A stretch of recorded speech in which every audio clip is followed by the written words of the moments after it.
আমার নাম হাবিবা, আমার বাপের নাম হারুন, মার নাম নিরুতা, স্বামীর নাম মকসুদ। আমার বিয়ে হয়েছে 22 সালে হয়েছে। 1 বছর শান্তিতেই রাখছিল, আমার সব দিয়েছে বরণ পোষণ। তারপরের থেকে আমার লগে তালাদানা করে। আমার বাপ 1 ভরি স্বর্ণ দিচ্ছে, একটা কুন্ডা দিচ্ছে, 3 লাখ টাকা দিচ্ছে। দেওয়ার পরে খাওয়াটার পরে তারপরে আমার আবার চাপ দিচ্ছে আমার বাপের বাড়িতে টাকা এনে দিতাম। টাকা দিয়ে না দেওয়ানোর কারণে বলছে যে তুই যদি টাকা নাই না দিস তো অনলাইনে চুরি না আমার মারবো কয়। তারপরে তার স্বাস্থ্য পাইব মাইরা লিখে সে হুমকি আমার দিচ্ছে, আমার মারধর করে সবসময় টাকা লইবে। আমার নাম নিরুতা, আমার স্বামীর নাম হারুন, মকসুদ জামাইর নাম। বিয়ে দিছি, 1 বছর হয়েছে, 1 বছর শান্তি দিছে। তারপর আমি 1 ভরি স্বর্ণ দিছি জামাইকে, তারপর একটা কুন্ডা দিছি, 3 লক্ষ টাকা দিছি। সে আবার বলে 5 লাখ টাকা নিয়ে আসো আমার বাপের বাড়িতে, তোমার অর্থ দিয়া মাইরা হলো, তোমার খাবার সাবার দিয়ে সে বলে ধাক্কা দিয়া গেট না বের হও, তুমি আমার বাবার বাড়িতে যাও।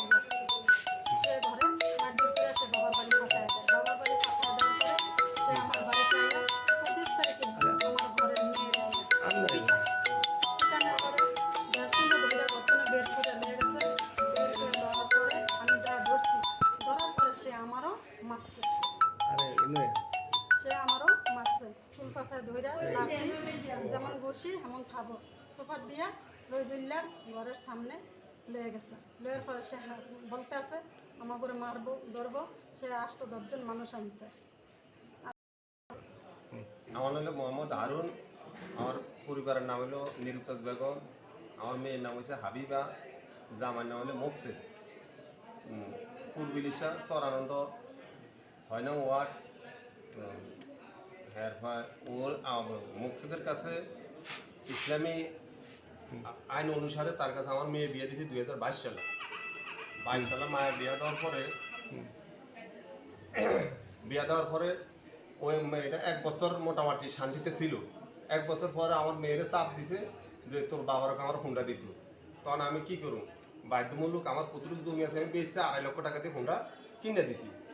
তারপরে আবার কয়েকদিন পরে আবার চাপ দিছে যে আমি ব্যবসা করতে পারি না, আমার ব্যবসা করতে টাকা দাও। আমার মেয়েরে মারধর করছে, মারধর করার পরে আবার আমি 3 লক্ষ টাকা দিয়ে তার ব্যবসার প্রতিষ্ঠা করাই দিছি। দেওয়ার পরে সে আমার আবার কতটুকু জমি সে নিজে বন্ধক দিয়ে আবার টাকা লেছে 2,50,000 টাকা। এই জমি আজও অর্ধবন্ধ বন্ধক রয়েছে। সে আবার এই কিছুদিন আগে আমার মেয়েরে মারধর করে আবার বাবার বাড়ির দিকে ফাটাই দিছে যে যাও টাকা পয়সা লইও। আমি টাকা পয়সা এমন স্যার আমি টাকা পয়সা দিব কোথায় থেকে?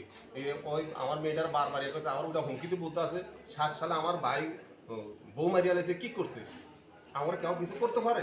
তারা 60 সালে বউ মারছে, তাকে ভয়তে কেউ কিছু করে নাই। আমার মেয়েরও ওইভাবে বলতে আছে অনলাইনে ছুঁয়ে নি তোরা মারিয়ালামো বা ইয়া করুম, এই বিভিন্ন হুমকি আমি কি দিই। সে এই 25 তারিখে 2025 তারিখে সন্ধ্যা 7টা সে আমার বাড়িতে ঢুকিয়া, আমার একা বাড়িতে ঢুকিয়া আমার মেয়েরে ধরিয়া আনিয়া সন্ত্রাসী 6 জন সন্ত্রাসী নিয়া আমার মেয়েরে আর এবং আমার পরিবারে টাইনে আনিয়া রাস্তা ধুয়েছে, ফিটেছে, ঘুষি দিয়েছে, মারছে, লাথি দিছে।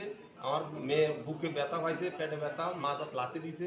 দেওয়ার পরে যখন ওইখানে আইসার পাশে তো মানুষের চিৎকার শুনে আইসার আমি পাশে বাজার আছে না, বাজার তো আমার ছোটো মেয়ে ফোন করছে আমি আইসি। আওয়ার পরে তাড়াতাড়ি ও সারিয়া দিয়ে যায় এক ঘরে ঢুকছে, রইজলের নামে এক ঘরে ঢুকছে।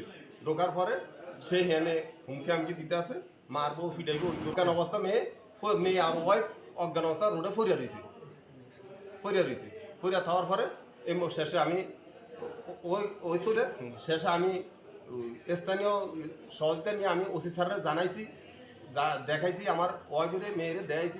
ওসি স্যার বলছে যে ঠিক আছে আপনি ইয়া করেন, হাসপাতাল ভর্তি